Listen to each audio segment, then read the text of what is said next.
Hey, Aaron from Horn Photo here, and obviously we're unable to have our camera class that we scheduled for March 26th. Our Camera Essentials, Creative Controls, and Exposure class has been something that I've taught for almost 7 years, and thousands of people have been able to learn this content through me teaching it, and I've been absolutely ecstatic and grateful that I've been able to do that. So what we did was back in October, I had Dylan record one of the presentations. So we've cut that together for you, so you're not going to miss out on learning more about taking pictures. I believe photography is a superpower. It's the true ability to be able to stop time and preserve a moment. We have all kinds of incredible moments happening every day, and hopefully some of the concepts and things that we discuss in the presentation that you're about to watch is going to help you be able to master that photography. So if you have any questions, please feel free to reach out to us. All our staff members have emails, and we have Facebook and Instagram. You're welcome to even email me directly. My email is just Aaron, A-A-R-O-N, @hornphoto.com. So we're here to help you with your photography needs. Even if you're unable to come into the store or we're unable to help you out directly in person, we're still here to help you with your photography needs. We're your local camera store, and we hope that playing with your camera and working on photography is a great way to be able to enjoy what time you have to be spending at home. Thank you, and we hope you enjoy.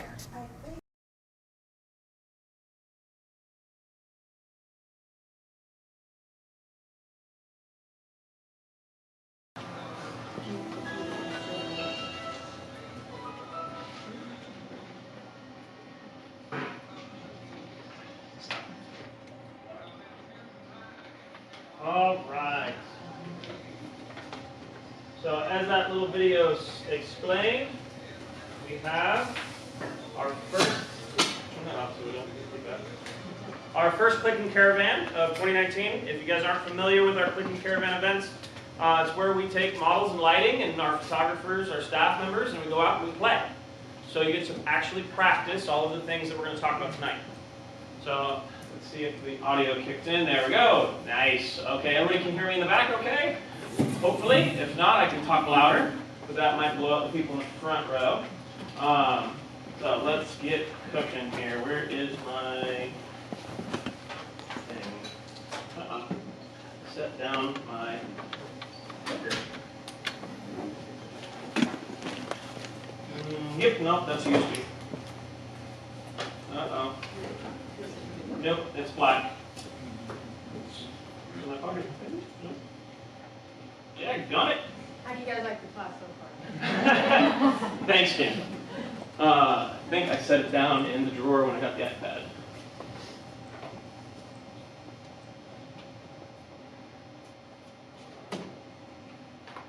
Or I didn't. What happened? My remote to change the slides. Okay, we'll go the hard way. Daniel, if you could look around for my little black remote. I don't know what counter I left it on. He's having a baby on Friday. Yes, my wife is 9 months pregnant. We're going to have a beautiful baby girl on Friday. I have to be at the hospital at 5 a.m. It's going to be exhausting, but we're excited. We're going to do a cavity search on everybody in here. I set it on a counter, or hey, Alejandro found it! Yay, Alejandro! Everybody give Alejandro a round of applause. Thank you, sir, for saving me, as he usually does. Okay, welcome. Thank you all so much for coming tonight. It is so much fun for me to get to talk about photography and have a captive audience that has to look at cute pictures of my kids. It's very rare that I get to show off. No, it's actually, I do it every day. But I am so in love with photography. And the fact that you guys would give up your Tuesday evening to come here and listen to me talk for 2 hours is just, I am very grateful for that. And I'm also grateful to Horn Photo and Stan and Shelley for letting me get to be the person to help you with your photography. It is so much fun, and photography is truly a superpower. And we're going to explain why that is as we go through tonight. But I've had this up on the screen for a couple seconds. We're here to help you with your photography. So if there's something that we can do, something that's not quite clicking, that was an intentional pun. All my puns are intentional. If there's something we can do to help you, please let us know. Because our goal is to get you using your cameras, capturing your life the way you want to. In whatever way we can help, we're happy to do it. So let's dive in. Here is Ian. He is 3. And then here's my Clark. He is 4. He's going to be 5 in March. Yeah, he had a run-in with the counter, the edge of the couch, running too fast. And then here's my oldest, Elliot.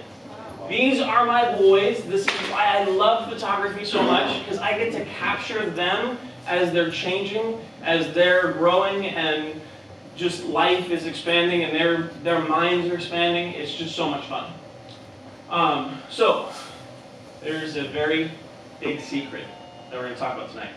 And not all the camera manufacturers really like this secret, but there's some good news. Because the absolute, positively best camera, the #1 camera you need to have, is the one in your hand. The best camera is the one in your hand. How many people took a picture today with their camera? Today, I got 3 people. This week, the last 7 days with your camera. Oh, nice, this is going to be a good group. This is going to be a good group. And those that haven't taken a picture in the last week, have you taken a picture in the last month? Okay. Whew. I was going to be worried. The last class, I had people who hadn't even taken a picture in a month. I was really sad. Because the best camera is the camera in your hand, which means if you're not using your camera, then you need to come see us. There's something wrong. Either your camera's too big, we have small cameras. If it's too small, we have big cameras. If it's too slow, we have fast cameras. If it's too fast, we have slow cameras. We need to get you using something that you're enjoying and is giving you the result that you want. So if you're not taking pictures, there's a reason why. Either life is in the way, you're having a baby. Oh wait, no, I'm having a baby. If things are happening in your life that's preventing you from using your camera, that's one thing. But ultimately, if you're not using your camera regularly, we need to figure out why, and we're here to help you figure that out. So the best camera is the one in your hand. So let's dive right in. We're going to talk about some simple photo terms. We're not going to talk about all these, but feel free to take a reference photo of this because we are going to touch on some of these terms, and they're going to have their own definitions. So you guys go ahead and take 10 seconds. Everyone take a quick picture of this real quick, so that way we have it for reference. And I'm not putting you on the spot. Well, what's your last name? McCready's? Yes. Okay, they'll get you checked in, so that way you get entered in. Oh, I forgot to mention, we're going to be raffling off some free stuff tonight. So we have a ProMaster tripod, a ProMaster switch strap, a ProMaster set of photo gloves, and ProMaster cleaning supplies. In case you didn't know, ProMaster is one of the reasons why we're able to do these classes. And so they sponsor Horn Photo in doing our classes. So we really enjoy selling ProMaster products. They have great warranty and a great guarantee, and we're happy to use and sell their products and give them away tonight. So we got our reference photo. So we're going to dive in to the... Dylan, can you grab me the 3500 camera? I'm going to take a big breath, slow my tempo down just a little bit, so we don't rush through everything. So we're going to talk about some terms on labeling our camera, so that way we can all be on the same page when it comes to controlling features of our camera. The first one is mode dial. Anyone take a guess at what the mode dial is? Shout it out if you know.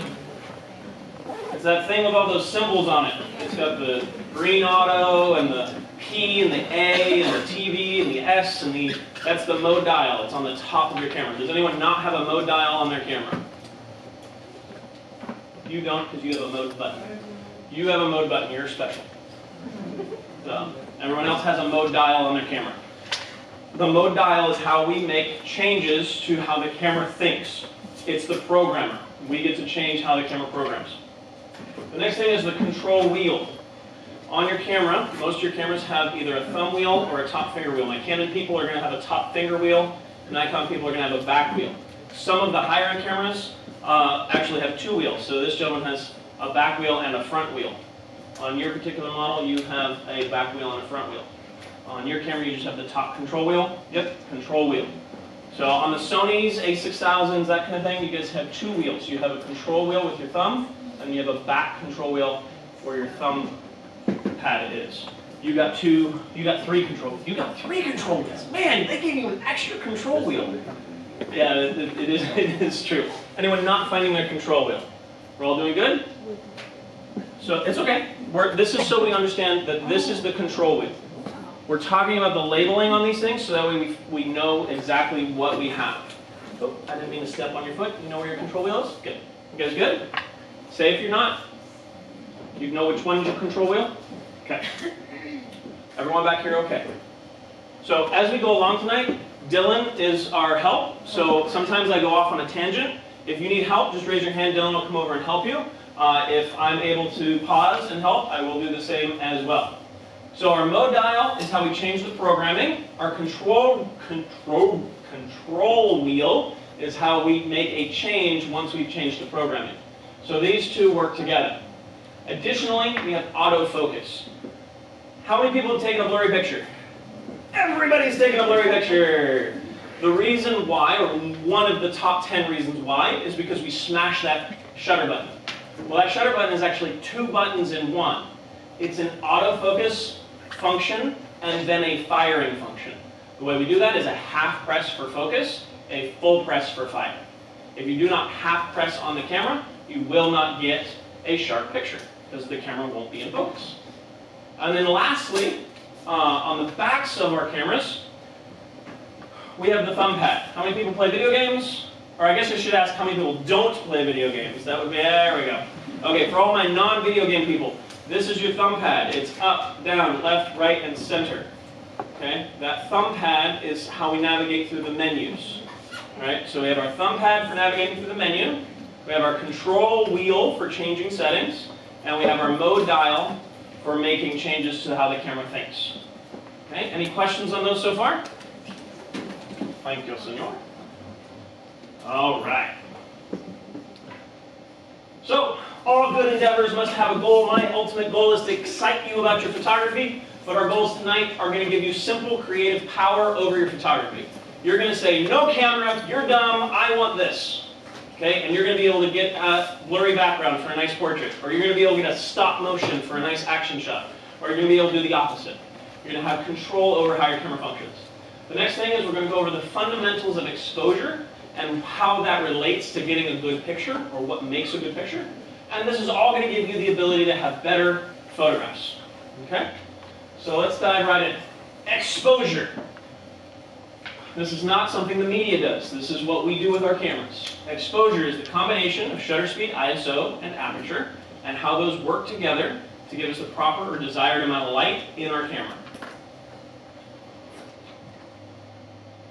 So, we have shutter speed, aperture, ISO. What do these things do? These are functions of the camera, but shutter speed is related to time, since speed and time, and think about it this way. You wake up in the morning, you've had the best sleep of your entire life, you're excited, you blow open those curtains, and you just let the sun just bathe in the morning. That's a long shutter. The curtains are open for a long time. The opposite happened. The kids climbed in my bed, they sat on my head, they kicked me a bunch of times, I get up at 4 in the morning, I'm not happy. I open up those curtains, now 4 in the morning, it'll be dark, so we'll say it's 7 in the morning. Anyway, we open those curtains, it's too bright, and I close it real fast, right? That is a fast shutter speed. The curtains are not open very quickly, or open quickly and close quickly. That's a fast shutter speed. Aperture is the size of the opening, how much light is coming down the barrel of the lens, and we can change that with the iris, called an aperture. And then ISO is the sensitivity of your camera. So, for those that have a camera that is 2 years or newer, you have a very sensitive camera. If your camera is older than 2 years, you have a less sensitive camera. If your camera is older than 5 years, you need to come see Dylan and I will sell you a new one. That was a joke. If you have a camera that's older than 5 years, it means that it's not as sensitive to light, and you may need to do other things like put it on a tripod or change your settings to be able to get a picture in low light. Alright, so we're going to dive right into tonal range. Every time we push halfway down on the shutter button and we get a picture, we're getting a range of tones. That is our shadows, our midtones, and our highlights. If we don't have 3 separate tonal ranges, then the photo falls flat. It looks boring. So our midtone is basically the thing we want to see with detail. Our highlight is the thing that we want to see that is bright. And then our shadows are the things that we want to see as dark. If I have, this cute little baby face right here, this is my oldest now. When he was cute. He's less cute and more stinky now, but he's still cute. We'll go with it. And this is a properly exposed picture. His skin looks the way his skin looks. the chair in the background looks the way, the carpet looks the way it's supposed to. So this is a photo that is overexposed. It's got too much light. Too much light came into the camera. Too much sensitivity. We have a loss of detail. It's too bright. Here with underexposed, we have a lack of detail. We're not getting as much information as we could be getting if we had properly exposed it. So without proper highlights and shadows, the image falls flat. That's the main takeaway from this. So don't get too hung up on this, but just to kind of drive it home a little bit more. Here we have him when he's a little older, and his cute little round belly. I take a lot of pictures of my kids. You're just going to have to endure. It's okay. They're cute. But if we didn't have this highlight, and we didn't have this shadow, he wouldn't look so round. The image wouldn't have the depth and dimension if we didn't have that tonal range. Okay? Same thing over here. It's a lot more subtle, but we do have a shadow. We do have a midtone, and we do have the really bright highlight. So you don't have to have a perfect black and a perfect white every time, but having the range of tones gives us that depth and dimension. That all make sense? All right, we get head nods. This is perfect. Okay, so let's dive into controlling our camera. Can everyone see the screen over here? Let me wake this back up. Wakey, wakey. The projector go to sleep? Okay, perfect. Can everyone see the screen okay? All right. I made no complaints, so we're going to run with it. So on my screen here, we have green auto. We need to get off of green auto, so we're going to use our mode dial and change it to the P for professional photographer mode. P actually stands for program. It's the original auto mode, and it's what gives us control over some settings in our camera. So what we're going to be looking for is our plus minus button. And Dylan and I will come around and help you find your plus minus button. But our plus minus button is our exposure compensation button. This gives us power over the next photo we take. So the way we use this is in conjunction with our control wheel. So my plus minus button is hiding right here on top of my camera. And you can't see it in that corner because I left those frames in the way. I knew I should have moved those frames. But I can move, holding down my plus minus button and moving the wheel allows me to change plus or minus. So I'm going minus, that means the next photo I'm going to take is going to be darker, or I can go plus, and the next photo I'm going to take is going to be brighter. So we're going to find your plus minus buttons. So up there we have a couple helpful hints. So on your camera it is hiding under this function. No, that's the drive. No, you're okay. I just have to remember. Oh, it's right here. So your thumb pad, up, down, left, right. It's your right button.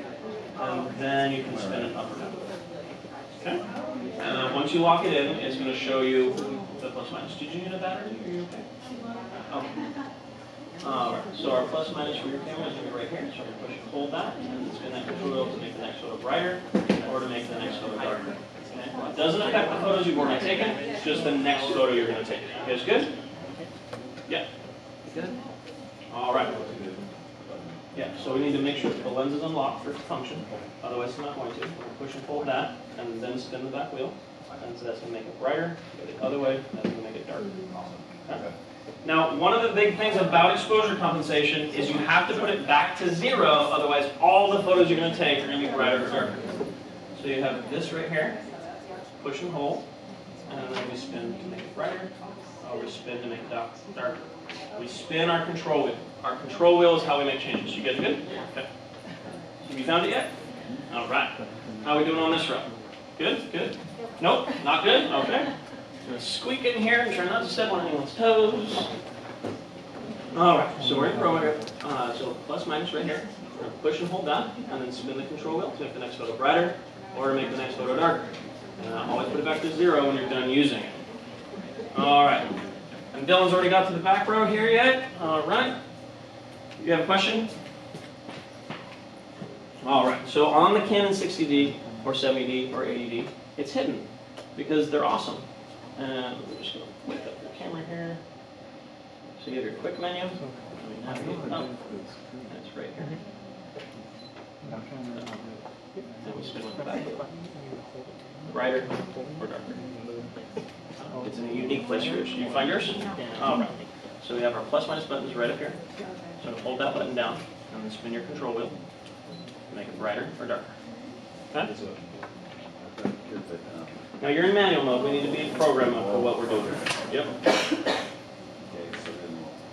So push and hold that button and spin your controller at the same time. Okay, that's it. All right, I think we're good. Okay, welcome, welcome.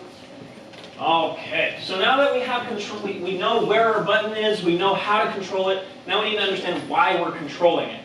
Because if we don't understand why we're controlling it, we're just moving something back and forth, and it's kind of fun because I can make a change on my camera. This is awesome. Well, the way we actually want to do it, or why we want to do it, is for this kind of reason. Okay? Here we have Maddie, gorgeous high school senior. I got to go out and photograph her on her parents' ranch. It was a lot of fun. She was a super fun subject to photograph. Very patient with me, saying, let's do that again. Let's do that again. The number one lie all photographers say is just one more. Just one more. But here we have program mode, basically, and I'm doing 3 different shots with making 1 change per shot, and that's using exposure compensation. So here I have her really dark. Well, maybe I want to go one step further. I want to go and make her a full silhouette. So I would push my plus-minus button. I'm going to try not to get feedback. Push my plus-minus button and minus it down, -2, to get the silhouette. Go the other way and hit +2, and I get the high key kind of, misty, ethereal. I forget the trendy term for it, but we're getting some great capability here simply by changing one thing. Okay, so you don't have to know anything more. I'm done. Have a good. No, I'm kidding. We got a lot more to cover. But this is how you can very quickly make a change on your camera. So you take a picture with your camera, you look at that picture, you go, I don't like how dark it is. If it's too dark, you make it brighter. You go push and hold that plus-minus button, spin it up, and you don't have to use this all the time. You can still shoot your camera in auto if you want, but when you want to have control over it, you go plus. And when you don't want to have, or if you want it to be the darker, you go minus. Yes? So if you shoot a picture in auto, you look at it, you switch it to P, and then you move it. You can do it that way. I recommend just shooting in P so you don't have that extra step. Okay. And the reason why shooting in P is still automatic, except you have this option of changing the exposure compensation. Now there's one caveat to that. So if my camera is in auto, and I'm taking a picture, and I don't want the flash. No, I said I don't want the flash. No, I really don't want the flash. No, I don't want the flash. I can't do that. In auto, the flash is going to pop up if it wants it. So I'm going to switch over to program mode. Now the flash won't pop up unless I hit the flash button. So if we need to find our flash buttons if you guys need to. Now you don't have a flash, I don't think, on that model. You guys do, but basically they're on the side. I'm going to steal your camera, forgive me. It's going to be on the side. Oh, you do have a, is that the, which one? Oh, it's the 810. Oh, it's the 810. That one has a flash. Man, stumping me today. The flash button is on the side here, so we turn on and wake up the camera, and that button on the side pops up the flash. In program mode, with the flash up, the flash fires every time. It's not like auto where it'll pop up and then sometimes fire, sometimes not. So if you want the flash to fire every time, program mode and pop up your flash. Now my Sony people, your flash will not auto pop up. You have to push the lightning bolt button to get it to pop up. Anyone not know how to pop up their flash? Okay, on the side of your camera, rock that, get your flash button. It's okay. We're here to learn. And this is why I enjoy this so much, because it's helping people get more out of their photography. All right. So we ready to move on? So now to move on, very important step, we have to put our exposure compensation settings back to 0. If it's not back to 0, it'll make everything else harder as we move along. But there is good news. As soon as I can talk, I will say so. The good news is you can use exposure compensation in the next 2 modes that we're going to discuss. So this is something that adds to the next things that we're going to talk about. Okay? So put it back to 0 so that way we can continue to play, but it's going to give you additional capability as we go along. So we've moved our mode dial from auto to program, and now we're going to go from program to shutter. If you have a Canon camera, it's going to be labeled as TV, which stands for time value. Every single other manufacturer calls it shutter priority. Canon just wants to be different. And that's okay. So how many people want superpowers? All right, I'm not alone. Perfect. My favorite superpower is the ability to stop time. And photography enables me to do that. I have the ability to capture forever a fraction of a second. An absolute fraction of a second. I get to stop that second and freeze it, a fraction of that second, and freeze it forever. And I can take any person back to that moment in time if they have an emotional connection to that second. And that was no fun for any of us. All right, so we're going to do an experiment. Get out of the menu.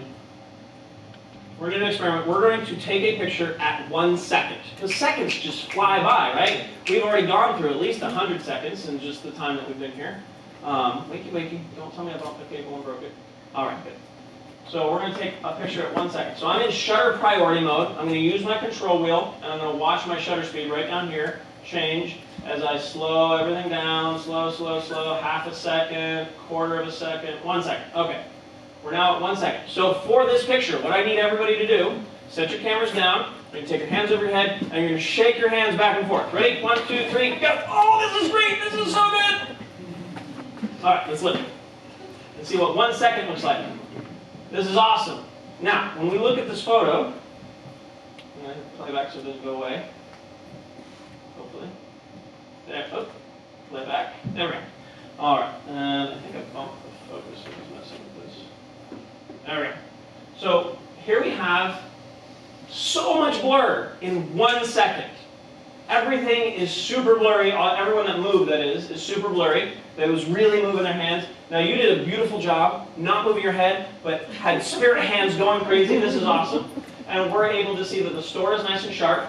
Nothing moved there. All because of 1 second in photography. So our standard shooting times when we're taking pictures, when your camera's using auto, is a fraction of a second. 1/125th of a second. A journalist, photographer that was covering the devastation in Haiti a couple years ago, he totaled up how many fractions of seconds he captured. And he was there for 3 weeks. He captured 17 minutes worth of photographs when we count the actual fractions. So photography is very powerful in this respect. So we're able to really show motion. So shutter speed gives us a lot of power over whether or not we see or stop motion. Now, this wonderful handout is color coordinated for you in your handout. You do not have to worry about writing these things down. I even went one step further in your handout and made it color coordinated to give you recommendations on how to use your shutter speeds. Let's break this back up, over to the other settings so we can see. Perfect. All right, where am I?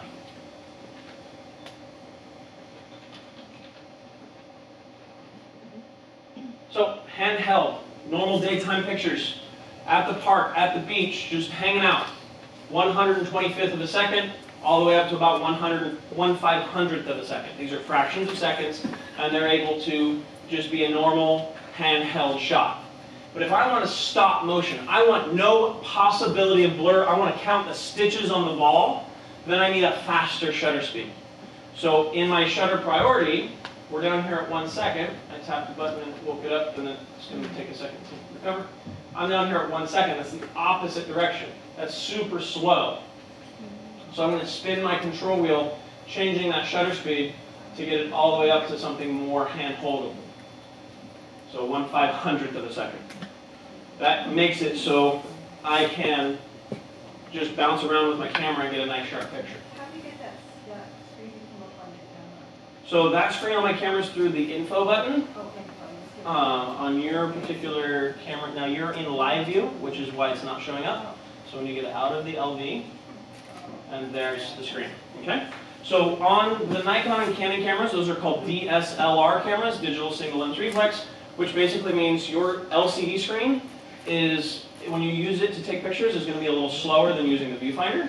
But it doesn't mean you can't use it that way. It just means that it's going to be a little slower than some of the mirrorless cameras, as far as firing speed. not in any other way. So,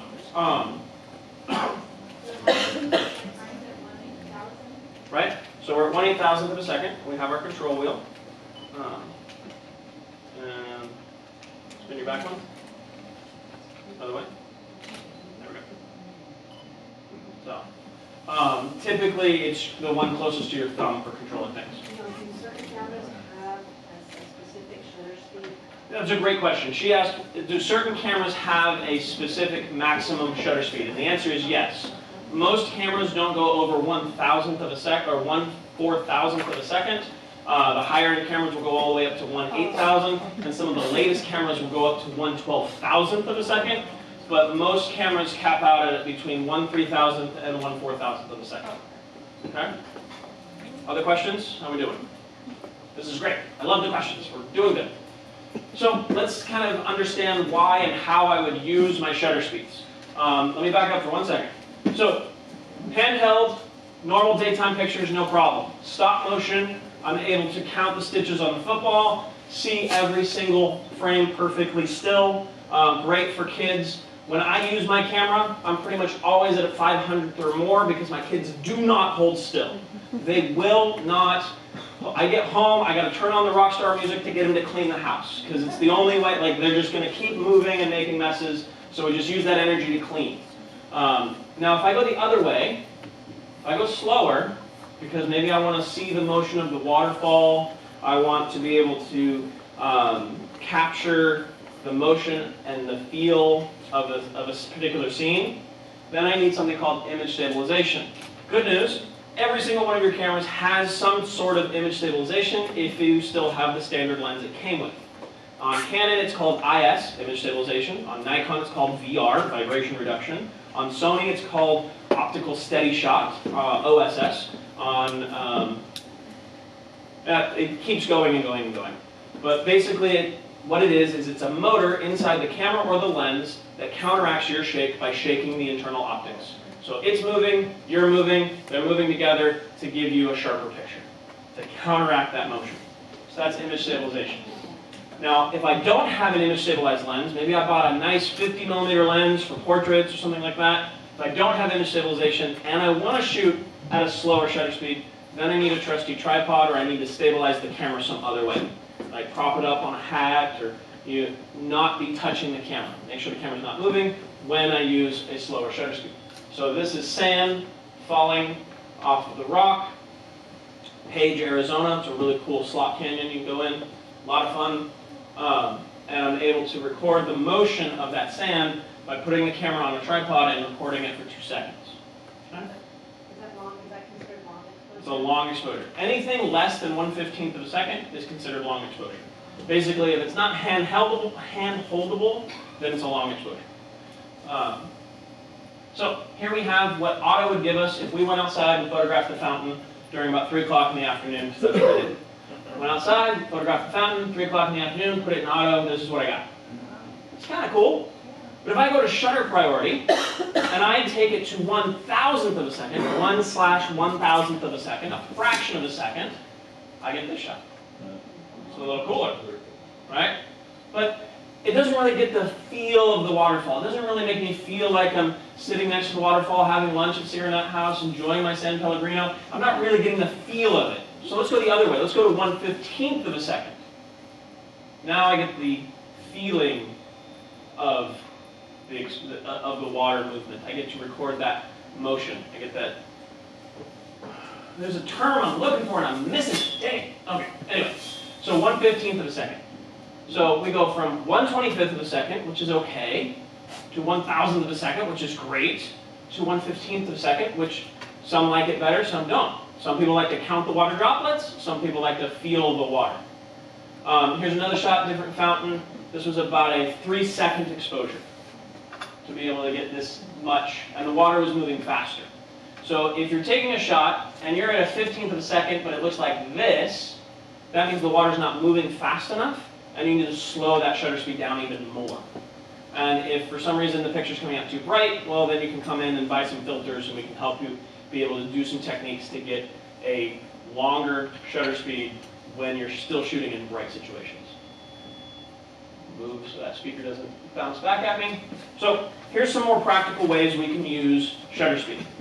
So here's the Whirly Gig, the Biola Raisin Festival. If you've never been to the Biola Raisin Festival, I highly recommend it. I did opt out of going on the Whirly Gig because they had a bag of extra parts, but it was a lot of fun to photograph. It was a lot of fun to photograph. This is a 1-second exposure, camera on a tripod. I'm using a $19 cable release plugged into the camera, so I don't have to touch the camera and get any extra shake. And this is 1 second. It looks kind of cool. We can kind of see the nuts and bolts and things like that. But it's more fun photographing it at 1 second when it's on. You get to actually record the light as it's flying through the air. And you can do this in your backyard with a flashlight and some colored gels, which you can buy here. No, like it can just be red paper or anything that is light moving. So you want to play with this. The next time you maybe you have a busy street corner in your neighborhood, set your camera on a tripod. If you don't have a tripod, you don't have to buy one. You can just rent one from us. But just play. And if you don't have a tripod and you can't rent one because it's 2 a.m. and you just gotta take a picture, use a bucket or use something that you can put the camera on to just steady it. Put it on a 2-second delay and take a picture. How many people's cameras are 3 years or newer? Pretty much everybody. Good. This is awesome. You have Wi-Fi in your cameras. You can connect your camera to your cell phone. You can use your cell phone to fire the camera, so you don't have to buy anything more. On the D7500, we can show you afterwards. So here's my son, back when he was not as stinky as he is now. And he is having a blast at the beach. He is throwing sand, he is laughing, he is giggling. Do we feel that? Do we get that in this image? Or it just kind of looks like he's holding sand. Right? He's just holding sand. But if I take that same shot at about a 30th of a second, while he's just going nuts with the sand, we actually get to feel the sand pouring everywhere. It was just everywhere. It was in his shoes, it was in his hair, it was just... Anyway. So the slow shutter speed actually recorded the motion. I was using an image stabilized lens, so that's why my motion of holding it and shooting over his head wasn't recorded, but we got to record the motion of his movement. Is that a whole separate lens or just something you can... It's built into the lens that you have. Yeah. So it's not something you can add to, unfortunately. I mean, I guess you could technically add to by getting in the camera, but yes? So when we're setting these, you press set, is it going to stay in that setting so you don't have to do it each? And you don't have to push set, you just set it to the number and then take your picture. A half press on your shutter button is effectively hitting set. So it'll do the next picture as well? It'll stay in that until you change it. Okay. So the advantage of shutter priority is you get to tell it what shutter speed to use. The disadvantage to shutter priority is you have to tell it what shutter speed to use. So if you don't want to pick, go to program. So just go back to program. It's okay to be changing settings. So it's not like an automatic car. You can actually change gears. We can change our settings. Okay? More questions so far? We having fun? It looks like everybody's engaged, so nobody's fallen asleep yet on me. I'm doing pretty good. All right. So here's another way we get to use our shutter priority.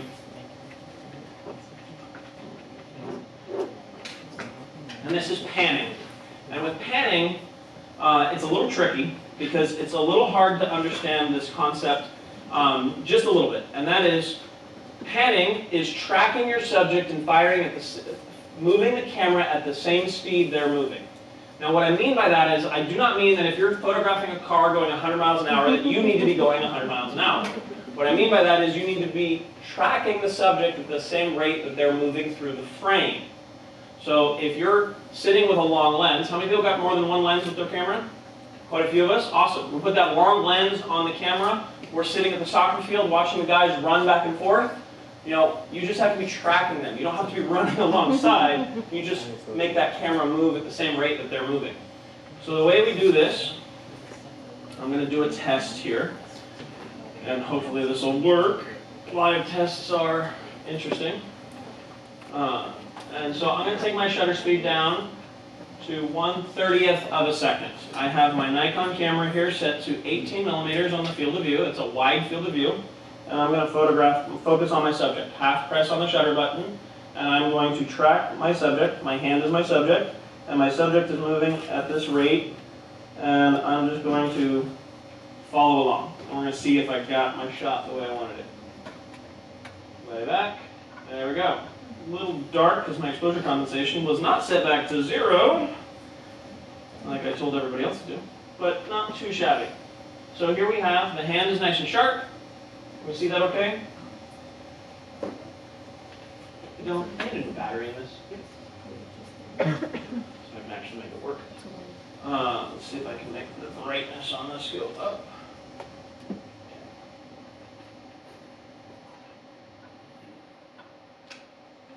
That's a little better.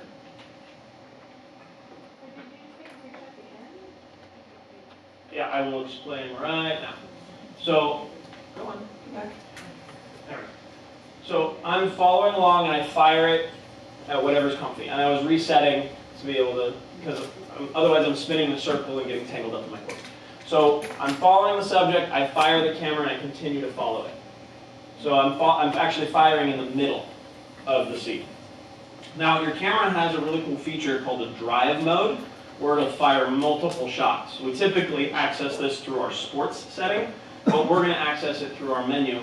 On the Nikons, we have a little I button on the back side. Nope, it's not in there. Why do they keep moving things?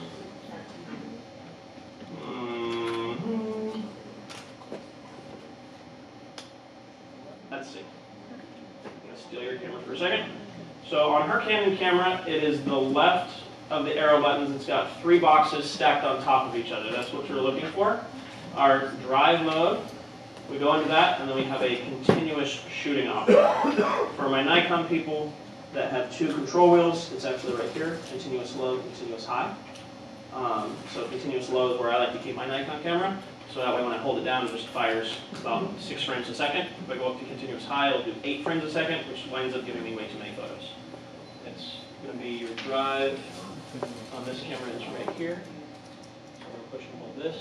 And that's continuous low, continuous high, if you want to fire more rapidly. Right, so still half press for focus, and then full press for fire, but instead of firing one photo, it's going to fire multiple shots. So on this, yep, right here. Right. Now, if you use live view with continuous fire, it's going to be very slow. If you use the viewfinder with the drive, then it'll be a lot faster. So we go right here. We hit OK to set.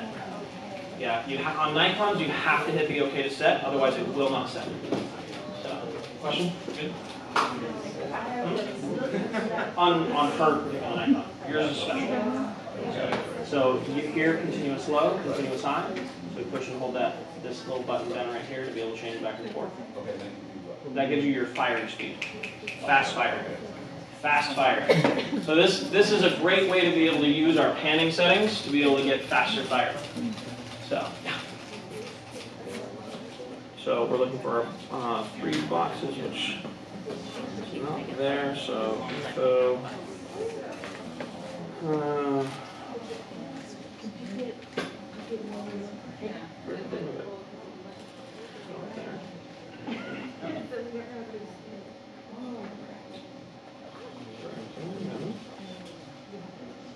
Yeah, that's what I figured. I'm like, I could get this up.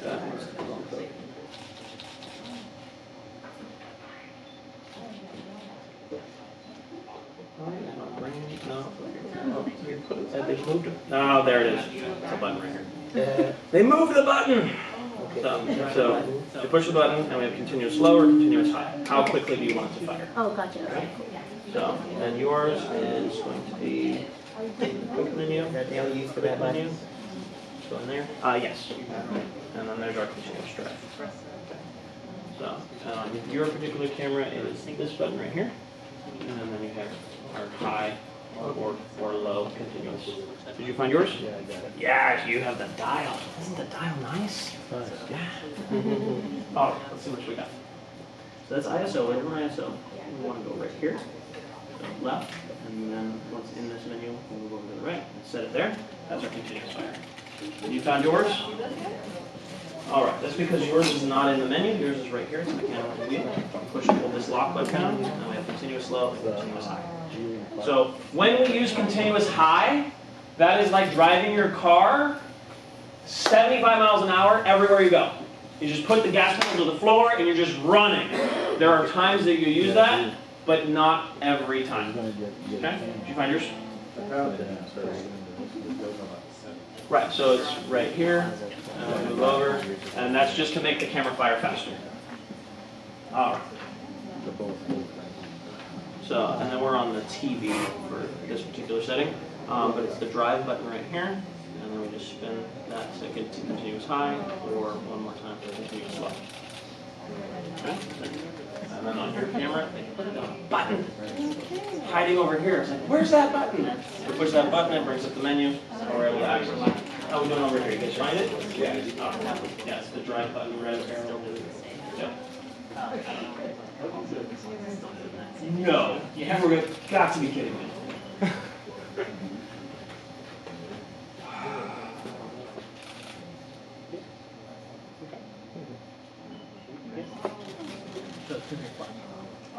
So yours is right here on the dial.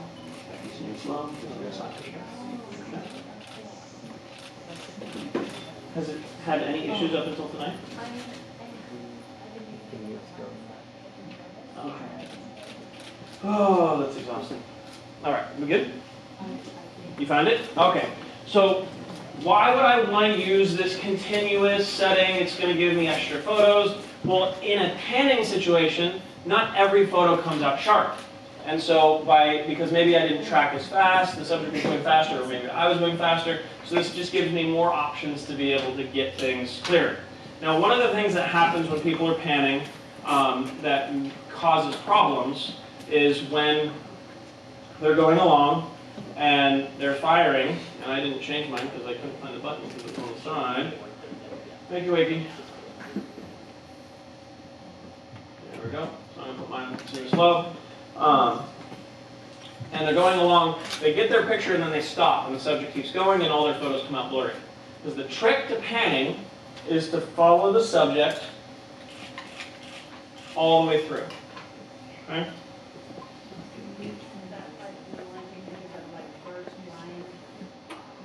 I want to take pictures of birds flying. Now, I don't have to use this with a slow shutter speed. I can use a panning technique with a fast shutter speed and stop the motion and get that crisp, clean look. Okay? So here's my favorite animal to photograph at the Chaffee Zoo. How many people have been to the Chaffee Zoo in the last month? A few less. Okay, but the Chaffee Zoo is a great place to practice photography because you have a captive audience. It's so much fun. You're able to see animals in all kinds of ways. The new African exhibit is just phenomenal because there's like nothing obstructing your field of view. It's a lot of fun, and it's a great place to practice these things.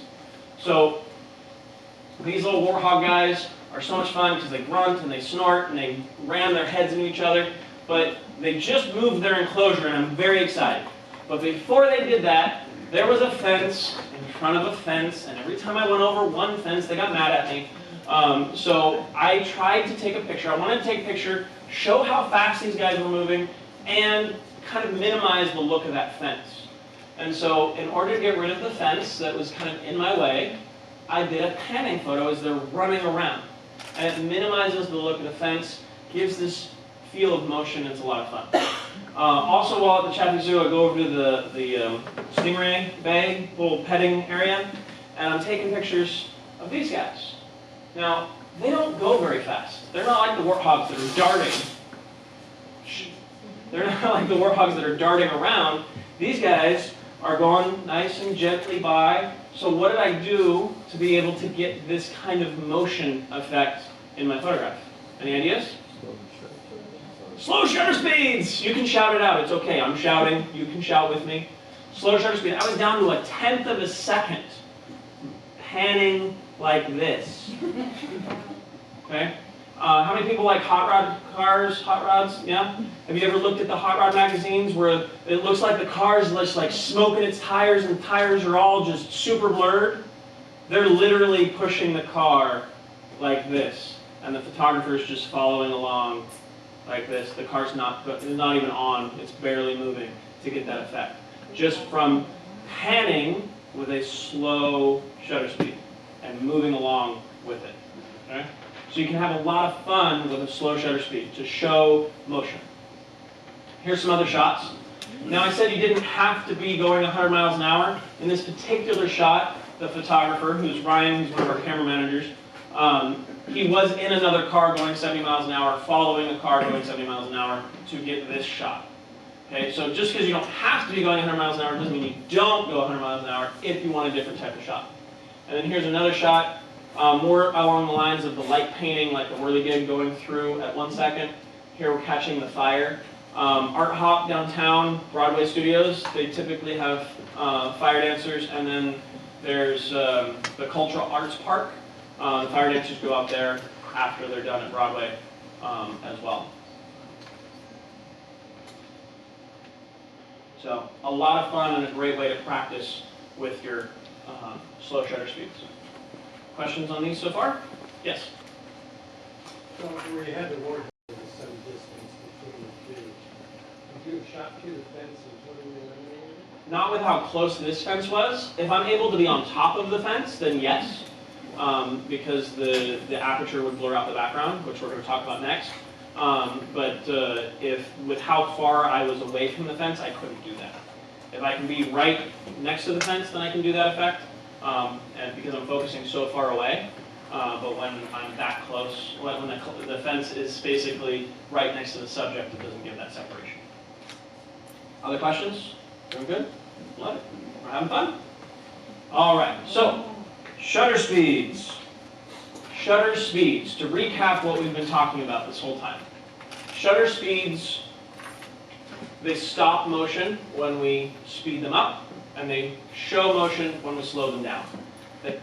Everything has to have a balance, so when we speed up that shutter speed, we're also getting less light into the camera, which is great for taking pictures at 3 o'clock in the afternoon of kids that are running around and won't stop moving. It's not so great when we're trying to take pictures at 10 p.m. at a football stadium with terrible lighting. We can't use the 1/8,000th of a second, 1/4,000th of a second to be able to stop motion. So we are limited in that respect. The other side of it is slower shutter speeds show that motion, but they also increase the amount of light. They get more light into the camera. But when I slow that shutter speed down, I get to record that motion. When I speed that shutter speed up, I get to count the hairs and stop. There's no possible blur in that shot. Okay? We're good on shutter speed. So that was our time value for my Canon people, shutter priority for everyone else. So now we're going to move our mode dial to the A mode, or the AV mode if you're Canon. And this is where everyone goes and they stop. They're like, I'm done, this is it, this is my spot, I'm happy, keep me here. I'm never changing off of this mode. Because this is the manual portrait mode. This is where I get to tell the camera how much background blur I want. I get to separate my kid from the background. But for those of us that have more than one kid, we have to open up our aperture a little bit more because that number 2 kid needs to be sharp too. But we get to control the background and the foreground sharpness. It's most commonly used for portraits, but it can also be used for landscapes.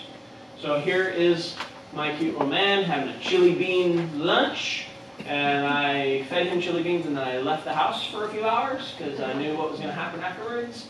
But here I'm using a specialty lens that allows my aperture to get down to 2.8. So I'm going to take my camera, so we're going to look over here for a second. Take my camera to Aperture Priority. And I'm going to try not to be blocking everybody's field of view. And so now here's my F number. And I'm spinning my control wheel, and, oops, wrong direction. And at F22, I'm going to go the other way, down, down, down, and, well, I can't get past 5.6.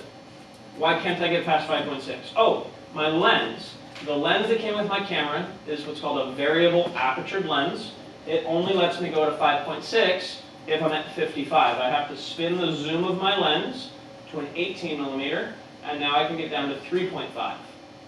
The lens I was using for these that allowed me to get to 2.8 was a specialty lens. So don't be worried if you can't get to the same numbers.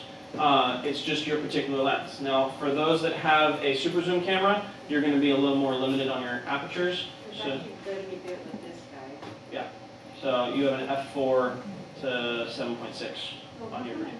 There. because you're not all the way. I don't know. Maybe it's when we zoom out.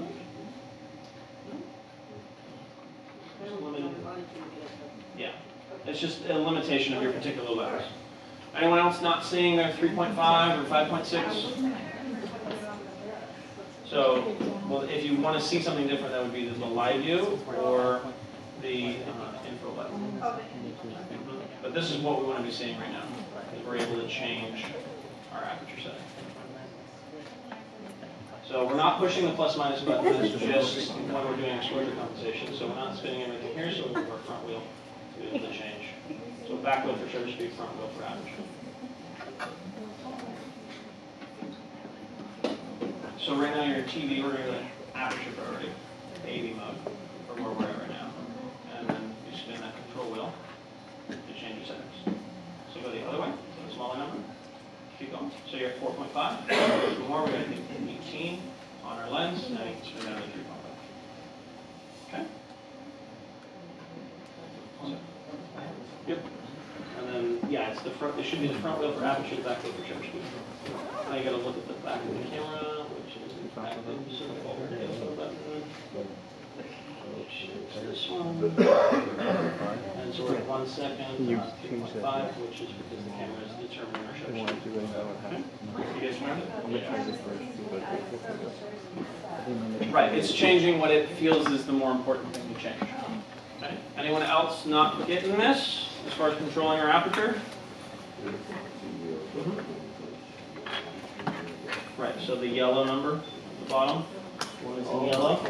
So this is showing you what it's doing, but it's the yellow number that you're controlling. Okay. It's picking the shutter speed that we're changing the aperture. Not in this mode. We're going to get to the point where you're going to have complete control. But right now, we're just telling the camera. So one thing I didn't really clarify, and I'll do a little bit better of it right now, and that is when I'm picking my shutter speed, I don't care about anything else. I just want this shutter speed. When I'm picking the aperture, I don't care about anything else. I just want this aperture. I want the camera to do the work for me with me having some creative power over the result. If I want all the control, that's what manual control is for, and we're going to get there. But in these modes, our whole goal is to decide the one thing I want to have control over and not worry about everything else. And the reason why this is, the reason why we're going through this way, is it's my son's 6th birthday. I have been up since midnight making decorations, frosting cupcakes. I have 20 kids coming over to my house. I do not want to be fussing with the camera, and I don't want the flash to be firing. I want nice, sharp pictures of everybody smiling and having a good time. I'm going to put it on Aperture Priority at f8, and I'm going to take pictures and not worry about anything else. I know that when I hand that camera off to my sister-in-law, other than putting her finger on the lens, she's not going to screw it up. Right? That's the whole reason why I have this setting. I don't need to know anything else. I just want this to work. But I want a specific result. That's the whole desire behind this. If we just are okay with auto, we can put the camera in auto and just get the auto pictures. But when I want a specific desired result, that's when I change the settings. Okay? Making sense? Yes, sir. Okay, so I understand that part, but if you're in like inside of a low light condition, is there any way you can control your ISO so you does? Because otherwise, sometimes that thing goes way up, and then you get all these. The grain, yeah. And we are going to talk about ISO, and the good news is you can control ISO in all the modes that we've discussed so far.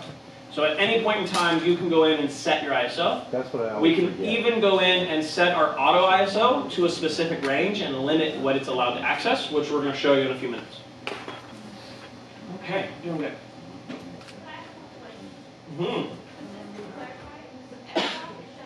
Nope. F-stop is aperture. A-stop is anything that changes light. So when you talk to a photographer, especially old-time photographers that ran on film, they go, we got to open up a stop, or you got to change a stop, or you got to go down a stop, or you got to...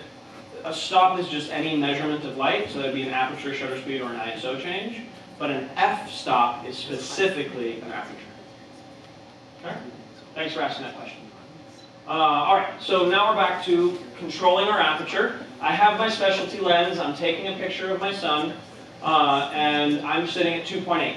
So as we go through these photos, I want you to shout out what you see changing about the photograph, okay? Other than his cute face, because we know his face is cute. So we have a 2.8 shot to an f4 shot. We go from f4 to 5.6. Any changes jumping out at you? The background? What's happening to the background? Getting clearer. F11, F16, F22. I can really need to clean that stove. I can see that. I'm almost out of bread.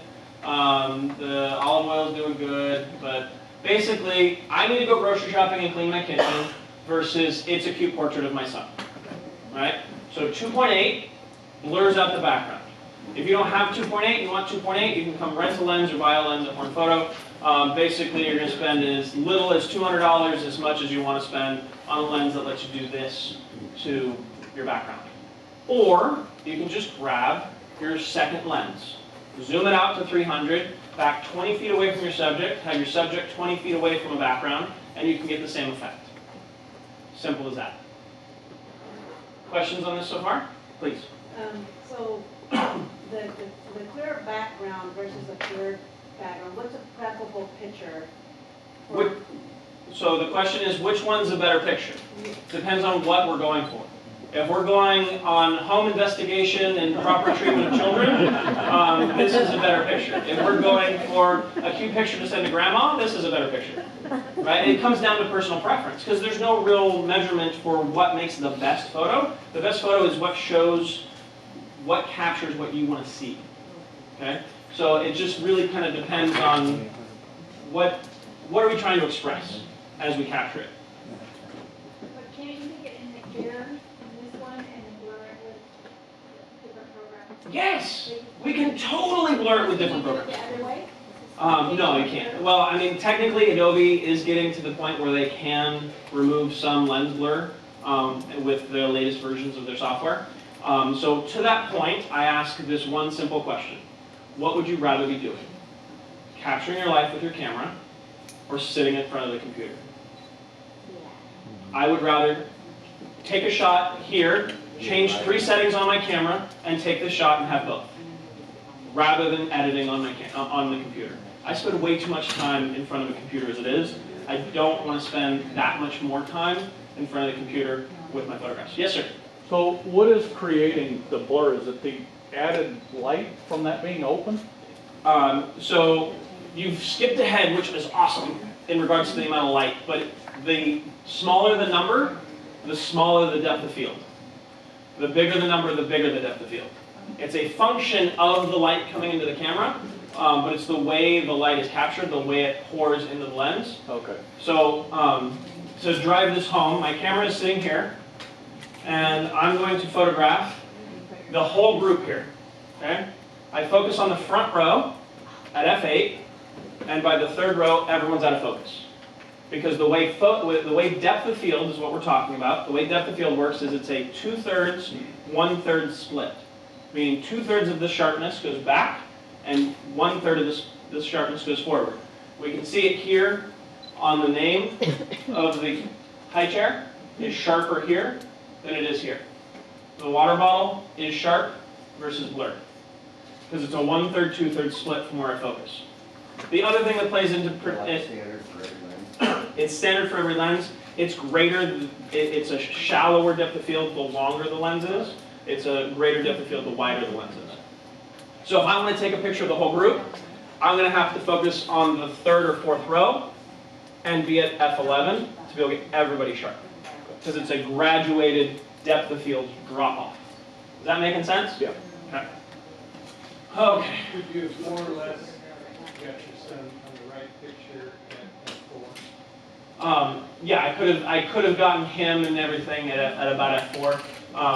In fact, we have the f4 shot right here, and that's still 2.8 versus f4, not very different. But when we see the extremes between f22 and 2.8, it drives it home. So your camera basically has to have a high aperture in order to get a clear picture of both your subject In relationship to the internals of the camera, you have an aperture matched to your sensor, which gives you a sharp picture. Yeah, mine only goes to like Right, but your 8 is different than the 8 here. Okay? So you're still going to get a sharp picture. So that is basically what we're talking about in regards to depth of field. So what I want to drive home, what I want to make sure we understand is that a small numbered aperture gives us a small depth of field. Small depth of field isolates subjects. A big numbered aperture gives us a big depth of field. So typically used for group photos. So I'm going to take a picture of everyone. I'm going to use an f16 or an f22. If I'm going to take a picture of just one person in a row, then I'm going to use 2.8 or f4. And I use these big numbers because that's the way I learn. So another thing to keep in mind, this is the most confusing thing I will say tonight. And that is, if you want to understand how much light is coming in the camera, then you turn these to fractions. This is 1/4 of the light, this is 1/16 of the light. That's actually where we get these random numbers, these numbers that seem so weird, but we have to memorize them in this weird scale that don't really make sense. We memorize them because it's how much light comes in the camera. So this is 1/2 of the amount of light, 1/4 of the amount of light, 1/8 of the amount of light coming in the camera. If you don't want to understand the science behind it, ignore that last bit. Small number, small depth of field. Big number, big depth of field. Okay? That's the big takeaway. Don't worry so much about the light. Worry more about what it gives you in your background and foreground. Okay? Here's another shot. Here's f22 versus f1.4. Specialty lens, shot on a Panasonic. I got this cool starburst because the pinpoint light source of the sun was wrapping around the aperture blades in the lens. Anytime you're taking a picture with pinpoint light sources, you take your aperture to a big number, you get that effect. So like this camera would not be able to get like a sunburst like that? It can do it because your lens, even though the number isn't the same as the numbers on the screen, it's matched for your sensor. It would still slow down and you would still get some sort of starburst. Excuse me.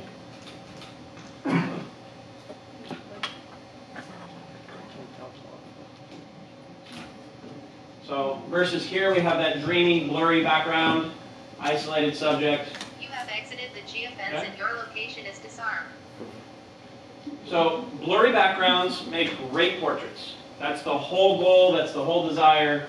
Anytime we go out to take high school senior pictures, this is Maddie's sister Mackenzie when I did her high school senior pictures, and this was one of the photos she used for her, come to my party. I don't know why the trash can was a thing, but it was cool. It had cool graffiti. We liked it. Can anyone tell me where I was when I took this picture? In your backyard. In my backyard? It really doesn't matter, right? So this was some random strip of trees off Shaw in a parking lot, but it makes for a great background because of this shallow depth of field. Okay? Here's a picture done on film. My little man, shot at 3.5 on a fancy camera. Here is an archway, the Harris Ranch, or the housing development way out in Clovis. Harlan Ranch, that's what it is. Harlan Ranch. So, how did I get this shot? Let's go over this real quick.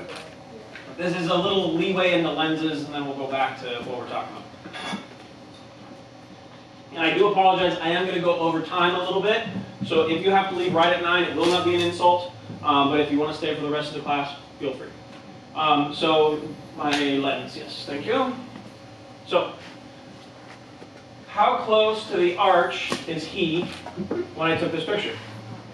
Not very. Love that answer. Not very close. He's literally 25-ish feet away from, I guess I can't say literally when I say ish, but he's 25 feet away from the subject, or from the background.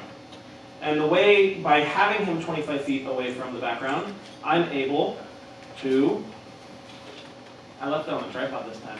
I saw that. Dylan always critiques me after the class to make sure that I'm doing better. So, all right, so we're going to kick this into live view. And I put this right in front of everybody, so it's going to be hard for everyone to see, but we'll make this work. Standing in front of the What? He's standing in front of the projector as Oh, well. I'm standing in front of the Why is the projector not working? Man, keeping me on my toes. All right. So, looking good, Dylan? There we go. I forgot to tell you we're going to get close up tonight. All right. So, the kid's 20 feet away from the arch. I'm 20 feet away from the kid using a lens with a long zoom. See how nice and pretty that background is? Everyone that has a second lens can get a pretty background. You just need 60 feet of working distance. Okay? You don't have to buy the specialty lens. Now, if you want to be this close to your subject when you're taking your picture, then you need to buy a specialty lens. That starts at about $200. 50 millimeter, 1.8, very inexpensive. I think it's $250 for Sony, $220 for Nikon, and then $127 for Canon. And that gets you it. For those that have a super zoom camera, you just need to zoom out halfway. Zoom out halfway and back up. That's all you have to do to get that kind of look. And the reason why is because as we increase our telephoto, the zoom of our lens, our depth of field shrinks. So 5.6 at 300 millimeters is actually the same depth of field as about 2.8 at 18 millimeters. So it's a much shallower depth of field as we zoom out. It's like when I want to take a picture, whenever I'm taking a picture, I want that background, but if I zoom in, because when I take a picture, it feels like I'm super far, but then everything shrinks around it, so I don't get that same effect. You don't get the detail or you don't get the blur? No, the background. Right. So are you wanting detail in the background? Or yeah, so when you want detail in the background, you need to physically get closer.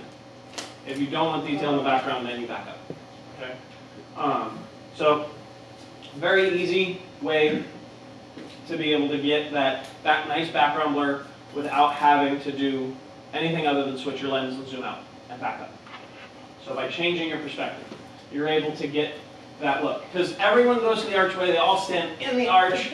The arch is giant, and then we have this picture where the people are small and the arch is big, and it doesn't look as good. Don't get so close to your background elements. We have spring coming. The flowers are going to come. We're going to have all the blossoms and everything. You don't have to be in the farmer's orchard to take the picture. You can be on the side of the road. You can have the subject on the side of the road. You can be across the street. You can zoom in to get that same effect. Okay? And if you do go take pictures, get permission from the farmer before you go and trample his trees. All right? So, let's recap Aperture, and if there's more questions on this, I'm happy to answer them. You guys have been great with the questions. We have a lot more fun when you guys ask questions. So we have our Aperture controlling depth of field. The bigger the number, the bigger the what for the background. You can whisper it or you can just shout it out. Bigger the detail, the larger the depth of field. The larger, the more we have. The smaller the number, the smaller the detail. The less we have in our background. The more separation subject from background. Now when we get that small number, we get more background blur, but we also get more light. If we get that big number, we get more detail, but we also get less light. So that's the transition that we have in that. So here's something that is pretty much the only photo that's not a cute kid in my entire presentation tonight.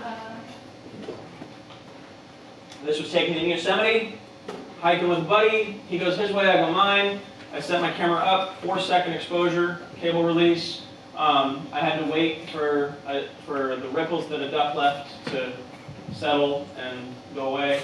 And just as I'm about to take a picture, cloud moves, sun lights up the trees. Serendipity.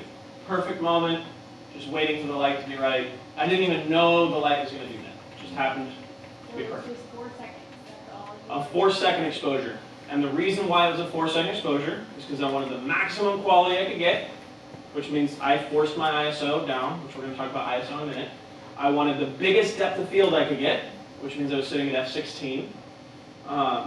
And the only other thing I could do is let my shutter speed be long in order to do that. So if the camera was on a tripod, using a cable release or a firing system that didn't shake the camera.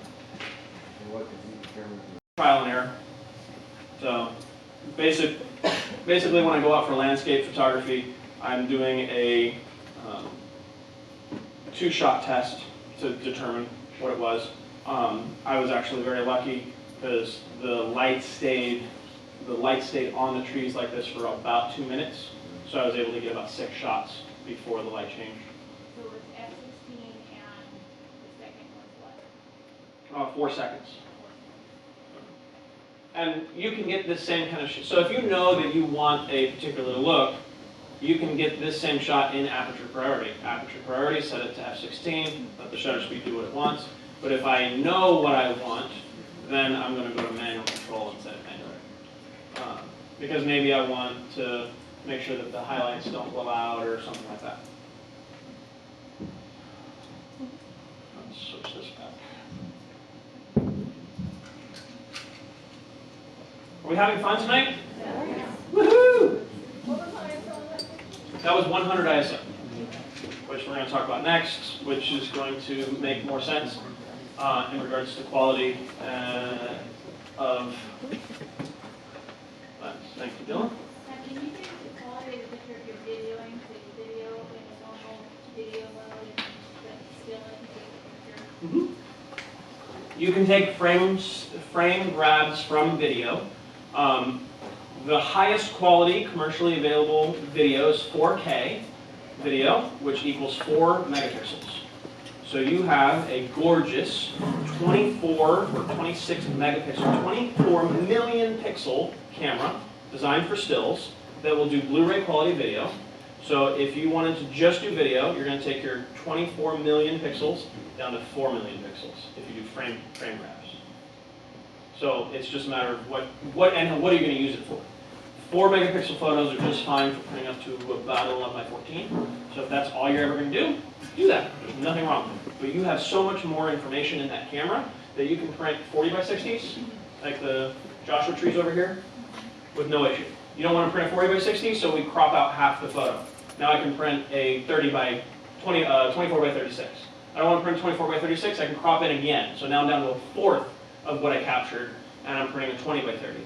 Don't like that, I want to crop it again. So now notice down to an eighth of what I initially captured, and I can still print a 16 by 20 inch print.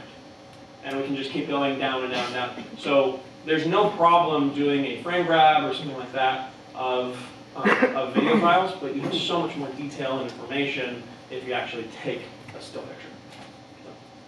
So. More questions? Did I see another hand? No? Okay. All right. So now we're going to talk about ISO.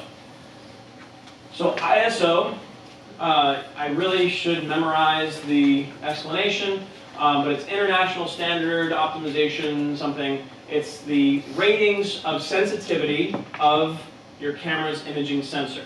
Inside your camera, there is a checkerboard of pixels. The pixels are basically cups. Those cups capture light. They turn an analog signal of light into a colored setting on the sensor. And there's a checkerboard pattern of 3 different colors, red, green, blue. The signs behind it decide. Basically, a pixel is a cup that holds light. That's its job. And when we turn on our camera, the base ISO is 100 ISO. At 100 ISO, it's absorbed, it's got a little electricity flowing through it to be able to record 100 ISO. And when I crank up the volume, we've all heard the stereo with no audio going through it, and that hiss that goes on from the volume being up a little too high, that's called noise. Well, our camera's sensor has noise as well. As we increase the ISO, as we increase the electricity, that's the digital light that increases in our sensor, in our pixels, we need less light to fill it up. If I'm at 100 ISO, I need a lot of light to fill that up. If I'm at 25,000 ISO, I don't need a lot of light to fill it up, but I have more noise in the photo. To drive that home, here's a shot at 6400 ISO versus a shot at 25,000 ISO. All the cameras that have been purchased in the last 2 years, you have incredible ISO ranges. Stuff that when I started out was impossible. 51,600. Yeah, 51,000. And this was taken with a 5-year-old camera. So 5 years ago, this was the beginning. Now, if we look at these two photos, we'll notice this photo is actually sharper. It has that grit, that noise. But we have a little bit of blur because my son was laughing because my camera was so close to his face. He's actually laughing, so we have just a hair, just a tiny bit of motion blur, whereas this photo was a little sharper because the shutter speed got to go higher. So here the shutter speed is sitting at 1/4000th of a second, where here the shutter speed is at 1/400th of a second. So by cranking up the shutter speed, by cranking up the ISO, I'm able to get that shutter speed a lot higher. So if I am photographing it's overtime, it's the football game, it's 11 p.m. Does anyone care that the sky has noise in it if I catch the winning touchdown? Right. We don't care because the shot is so good, right? The shot is so good, so what that it's noisy. In fact, we have this shot up on the wall back there, and one of my customers comes in, he's like, it's a good shot, but it's a little noisy. And I was just like, no one's supposed to care. He's being hypercritical.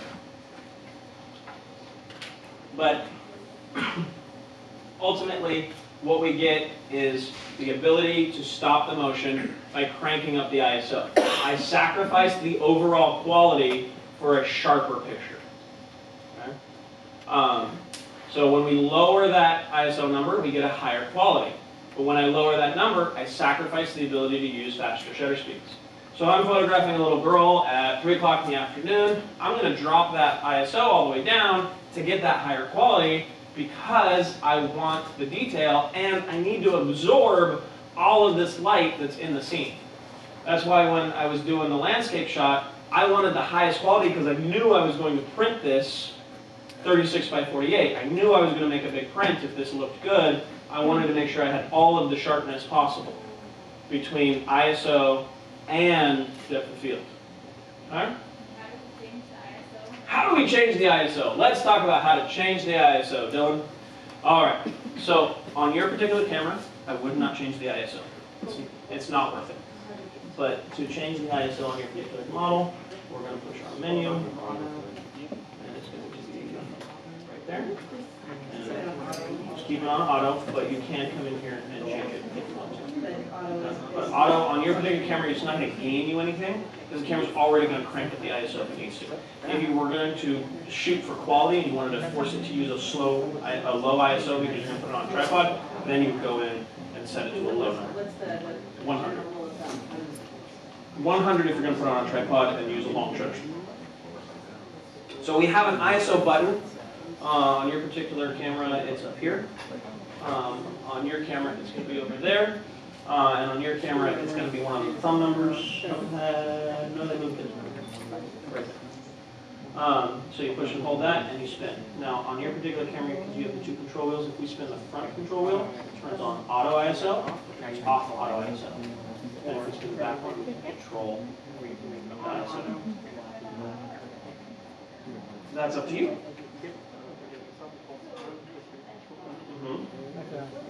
That's exposure compensation. That's exposure compensation. That was the first thing that we talked about, to be able to make it brighter or darker. ISO is actually right there. That was 6400 ISO. So that was a super high ISO comparatively. Sports you want it high, especially if it's nighttime sports or afternoon sports where the sun's going to droop down while you're shooting. The higher the ISO, the faster the shutter speed can go, but you're sacrificing quality to get that. So my question is, in ISO, right. When would you require? Right, so we're going to have to crank that up. Because it's either we get blurry photos, which equals no photos, or we get grainy photos, noisy photos, by raising the ISO. So we sacrifice some overall sharpness, some quality, for sharper pictures. And nobody cares about the quality loss if we caught the flip in midair. So don't be afraid. So my rule of thumb is start at 6400. If it's still not good at 6400, it's not usable past that, but still go past it. So try to do your best to get it at 6400. Okay? Right, and so her particular camera goes up to 51,000, and then it goes to high 1, high 2, high 3. Those are not rated settings. Basically, your photo's going to come out really garbage. But if you want it, it's there. That's it's the thing. It's the only way I can take a picture. They stole my TV out of my house, and I got a picture of the backside of the car, and it's kind of legible. That's where you would use the high 1, high 2, high 3. You guys found your ISO control? Found yours? Awesome. Yes. Okay, over here you got it. Right. Where am I when I'm taking sports pictures? So, at night, so we have the easy cop-out to say sports mode, which gives us okay, and it's always inconsistent. So when I'm taking sports photos, I'm in aperture priority at the smallest number aperture I can get, with my ISO set to the highest I can get. Because by going to my lowest aperture, I'm automatically going to get the fastest shutter speed I can. So if we go back to our handout temporarily and look at our apertures versus our shutter speeds, which one do we have more of? Which do we have more of between apertures and shutter speeds? We have more shutter speeds than we have apertures, especially if you're going off of the standard lens or your camera has a limitation on aperture numbers, because you can't change your lens. So if I know that I'm limited on shutter speeds, if I go to shutter priority and want a specific shutter speed, I want 1/8,000th of a second, but it's 11 p.m. at night, and I want to record people doing jumping jacks. I'm going to get nothing. So right now I can take my camera in shutter priority mode to demonstrate. I'm going to not lock the projector this time. And I can set it to 1/8,000th of a second or 1/4,000th of a second, and see how the F number is blinking? And I'm going to take it one step further and take my ISO out of auto and just force it to go to the highest ISO I can get, which is 25,600. And it's still going to tell me that this photo is going to come out dark. And when I take that picture and I look at that picture, it's still going to be dark, because I don't have enough apertures to make it work for the shutter speeds I have. So if I go aperture priority, I know I'm going to get the fastest shutter speed I can. Does that help? So that's when I don't want to control everything manually. But sports, typically the easiest way to get a decent picture is aperture priority.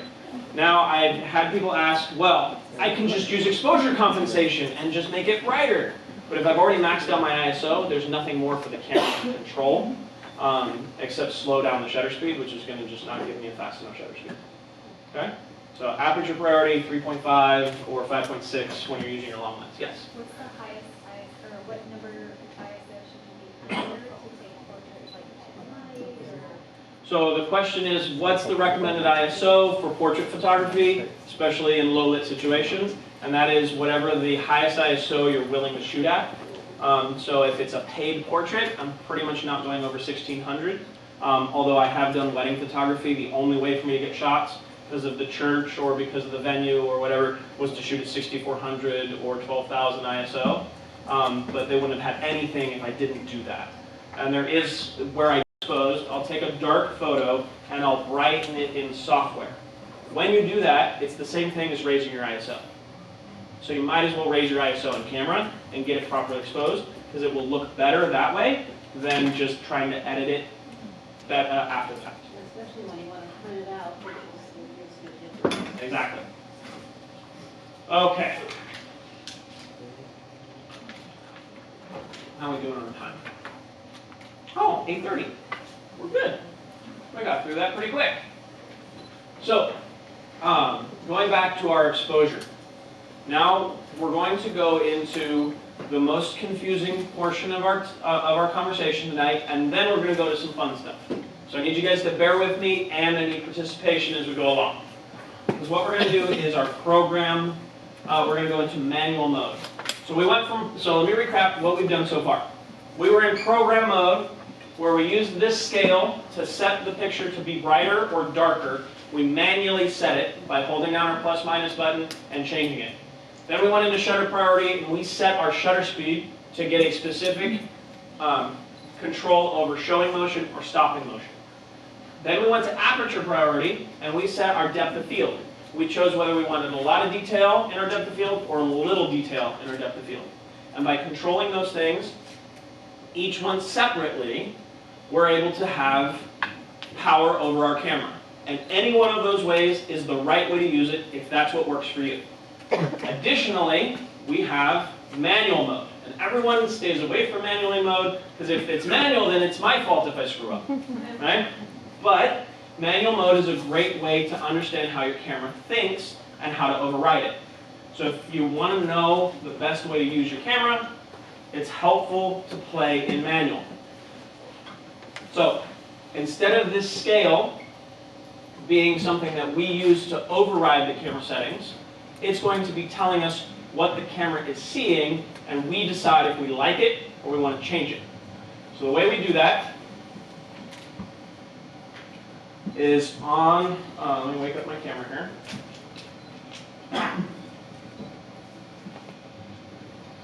So I'm going to move my camera's mode dial to manual mode. And for my Nikon people, follow along with me real quick. We're going to hit menu. And we're going to go to our green camera settings and ISO sensitivity. It's going to be on the first page. And we're going to turn auto ISO sensitivity off. For my Canon people, you just push your ISO button and you move it off of auto. So yeah, that's the auto that we were talking about. And then you can just pick your ISO. So for our purposes, let's just pick 3200. This is the only way it's going to be able to show you anything. For my Sony people, find your ISO button and then just pick an ISO. Let's just start at 3200 ISO. So you got yours turned off, and then go back to that top ISO sensitivity and set it to something like 3200 or something like that. And you got your ISO button right here to be able to change it. And were you able to find yours, miss? Perfect. Anyone else? Okay. You guys are so good.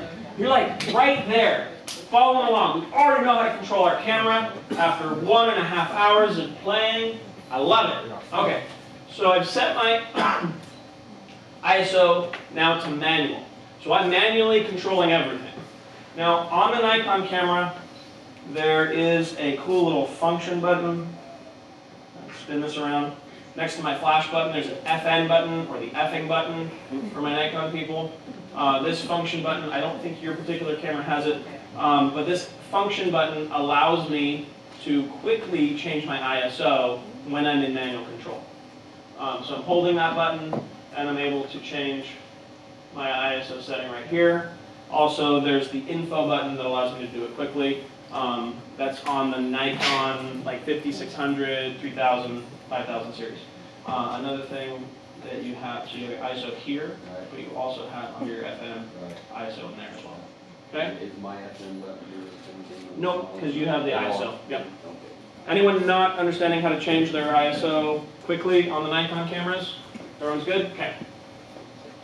So now that I can control all of these settings, so I have my shutter speed, which I'm controlling right here, but now I want to control my aperture. I want to change my aperture. Well, I only have one control wheel on my camera. For those that only have one control wheel, you push and hold that plus minus button that we found earlier, and now you can control your aperture. Okay? So I want to make sure everyone can control their shutter speed and their aperture. If you have two control wheels, one control wheel controls one, and the other control wheel controls the other. So shutter speed and aperture. You got it? Shutter speed and aperture. Here. So ISO here, we can just pick a high number. So just like 3200. Okay? Set. And now I want you to change your aperture. Perfect. You got it. Okay, and then get that shutter speed up to something like 1/30th of a second. Turn off light. It's okay. Because we gotta burn that neural pathway. Which one? So live view has currently the mirror is up, the sensor is exposed. When you take a picture, the sensor has to close, the mirror has to come down, and then everything has to open, take the picture, reset, and then it has to reset so you'll be able to see it. Then a little remember. Right. Correct. So That's just a different way to be able to use the camera, especially if you don't use the camera. And if you like using the LCD screens, how long have you had the camera? So if you find that you like to use the live view more than others, you should go over the different options because there are faster cameras that will use the LCD screen. So just something to keep in mind. But learn on this. Everyone else is good? Okay. Yes.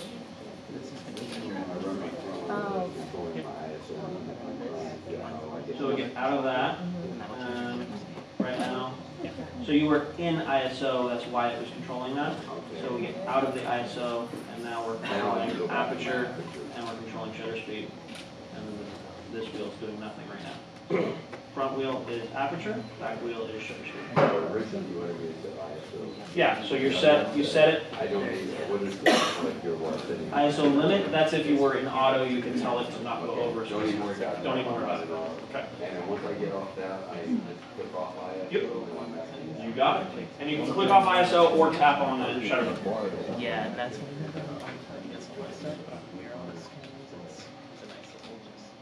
Cool.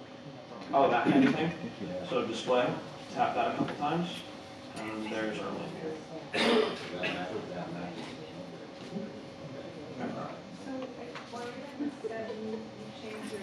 So you're changing your shutter speed, and now if you want to ISO, but now if you want to change your aperture, you have to push and hold that plus minus button again.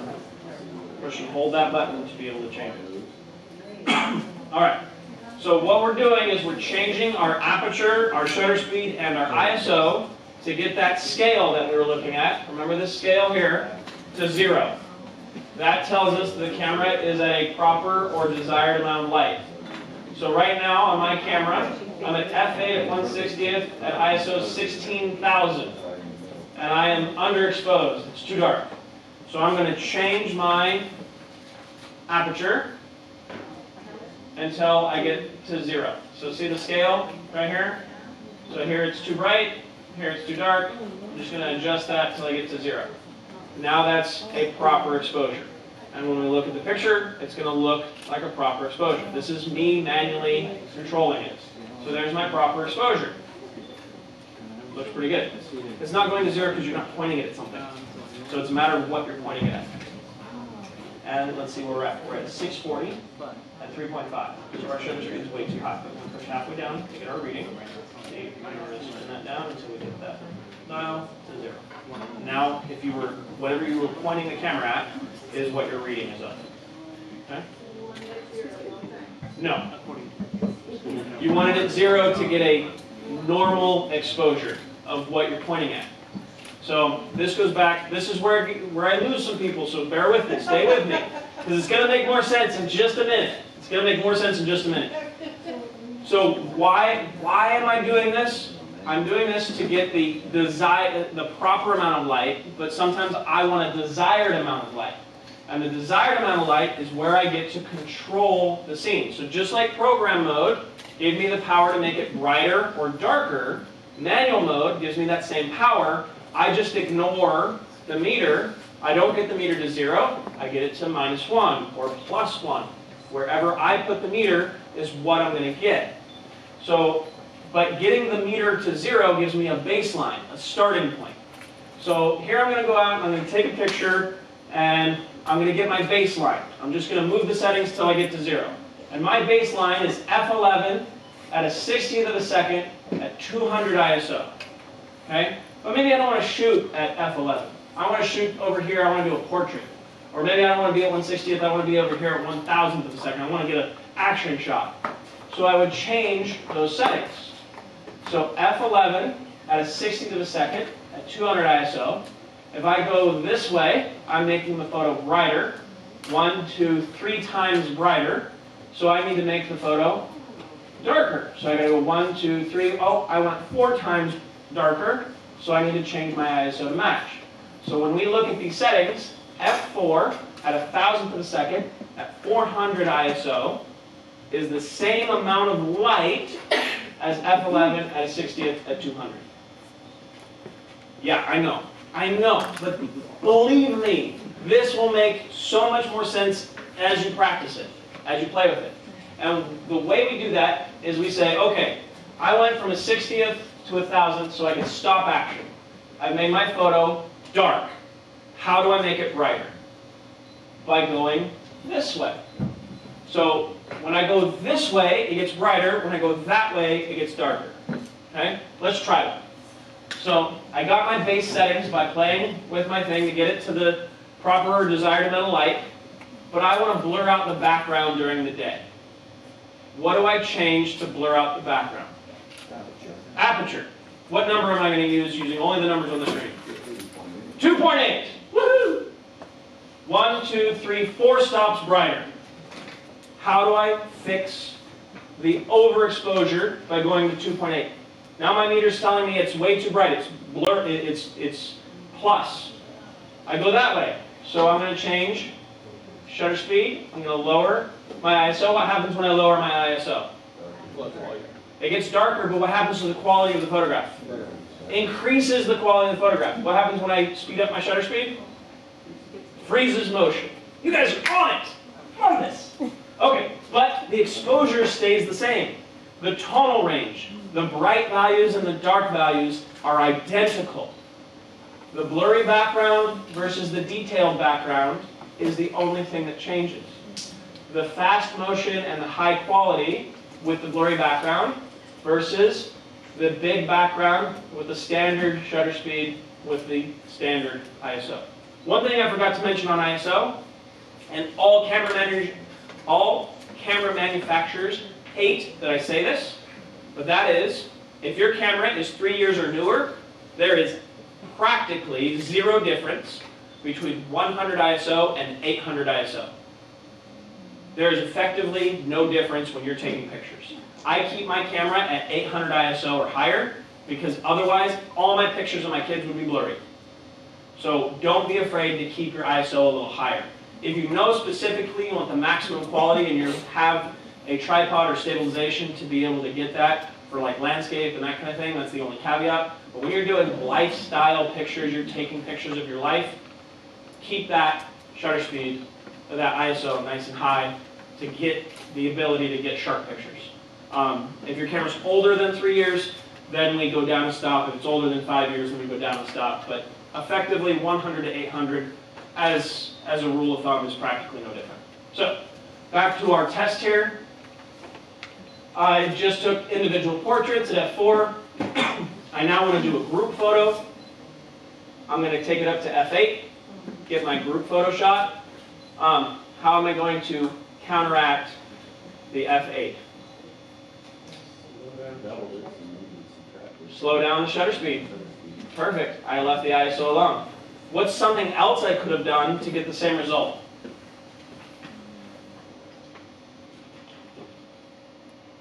I could have left this alone and just raised the ISO up. I could have just maxed out the ISO. But when I'm doing a group photo, that typically means I'm going to print it bigger, and I don't want to change my ISO if I can help it. When you say that 100 to 800 is basically about the same thing, that's, The quality. but I'm just asking, that's true for normal photos, but not if you want to go like that, right? Well, that depends on viewing distance. Oh, Like, I've had people bring me destroyed photographs that we've digitally restored and printed 20 by 30s because they're going to put them on a wall that they're not going to be closer than 6 feet from, and it looks gorgeous. So that comes down. Most billboards are about 8 megapixels. So it's about a viewing distance in that respect. But yeah, if you're going to print something that's going to be 40 by 60 and you're going to be 3 inches from it, then yes, you want the lowest ISO possible. But when you're capturing pictures of your kids, that kids or grandkids or just life that's happening, and puppies or whatever it may be that's meaningful to you in your life, and you just want to remember that moment, get a sharper picture by raising your ISO. Okay. If I'm going to take a good picture, I want f8. So as a starting point, depending on your lighting. So I want to take a group picture at the beach at noon. This won't work. I'll have to be up at f16, f22 at 1,000th of a second at 100 ISO because there's too much light at the beach at noon. But if I'm taking a picture at the park in the afternoon, then this would be a great way to start. But if the meter says that it's too bright or too dark, then you need to adjust to what the Does meter that says. meter work in all of those modes? Or Yes. The meter works in all the modes, but only gives you that information in mode. The meter is working in everything, but it's deciding one of those settings in the other modes. One or more settings in the other modes. In manual mode, you're deciding everything. When in the first mode, the side where you showed us the 3 row, or the same row with 3 stops, and the one to the left, you could see them quite well. Did that read as quite overexposed in the rear cam? Exactly. And you would get the same result in manual mode that I would get in program mode, except in program mode, I don't get to choose my aperture or my shutter speed. I just get to choose if it's brighter or darker. How about a sunset shot over an ocean or something? Like you got the water, the sun shining up on the water, but it's kind of dark out. Where would you do that? So that would be what you would determine by moving the settings on your scene. Because the settings of your camera are dependent on what you pointed at.